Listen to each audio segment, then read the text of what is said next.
নমস্কার, আমি রেখা। সিটিভিল কুকিং চ্যানেলের পক্ষ থেকে তোমাদের সবাইকে জানাই স্বাগত। আজকে একটা নতুন রেসিপি নিয়ে চলে এসেছি।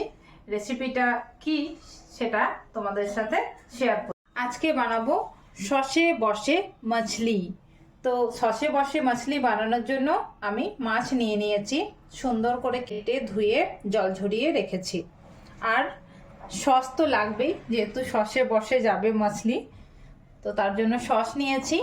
এখানে কেটে রাখা পেঁয়াজ, এটা অল্প লঙ্কা, তোমরা অনেকটাও নিতে পারো, আর হলুদ, তেল, লবণ, একটু পাঁচফোড়ন, লঙ্কা গুঁড়ো, আদা রসুন বাটা আর জিরে গুঁড়ো। এটাই আজকের উপকরণ। এই রেসিপিটা বানানোর জন্য এই কাতলা মাছ সুন্দরভাবে একটু বড় সাইজের এরকম তোমরা নেবে, তাহলে এটা খুব ভালো হবে। তো আমিও সেটাই নিয়েছি। কাতলা মাছ সুন্দর করে দেখেছো, ছোট ছোট করে কাটতে হবে, বড় পিস করলে কিন্তু এটা হবে না।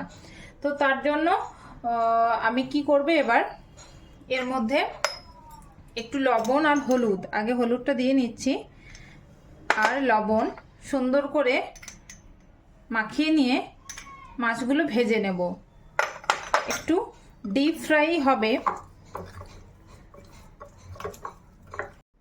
এবার আমি গ্যাসটা ধরিয়ে নেব। আমি ফ্রাইং প্যানেই করব। গ্যাসটা ধরিয়ে সুন্দর করে মাছগুলো ভেজে নেব। আগে তেলটা দিয়ে দিই, তেলটা গরম হোক। তেল গরম হয়ে গিয়েছে, এবার একে একে মাছগুলো সব দিয়ে দেব।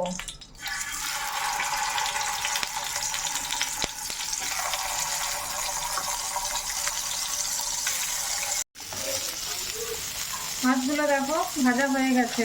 এবার আমি মাছগুলো তুলে নেব।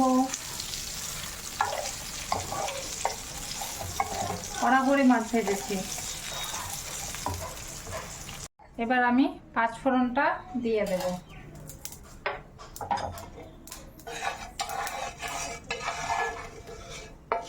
এইভাবে পাঁচফোড়নটা দিয়ে দেব।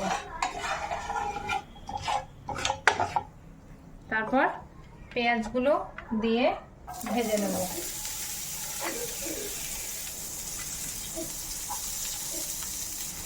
তার সাথে লঙ্কাও দিয়ে দিচ্ছি। পেঁয়াজগুলো ভেজে নিই, তারপর আসছি আবার। খুব ডিপ ভাজা দরকার নেই, অল্প ভাজলেই হবে। এবার আমি দিয়ে দেব আদা রসুনের পেস্ট।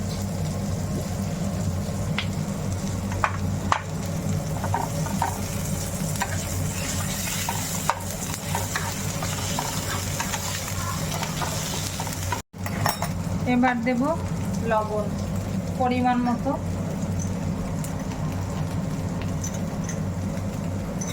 তারপর অল্প হলুদ গুঁড়ো, এটাও পরিমাণ মতো, তারপর দেব জিরে গুঁড়ো, এটা পুরোটাই লাগবে, আর দেব লঙ্কা গুঁড়ো, এটা অল্পই। এটাকে নাড়িয়ে নেবো এইভাবে।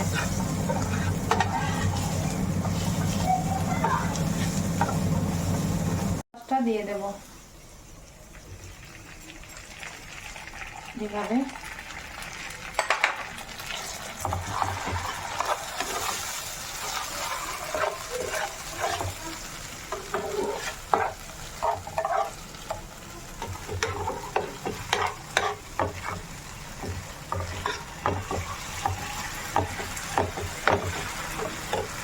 আর মাছগুলো দিয়ে দেব। গ্যাসটা একটু বাড়িয়ে রাখবো।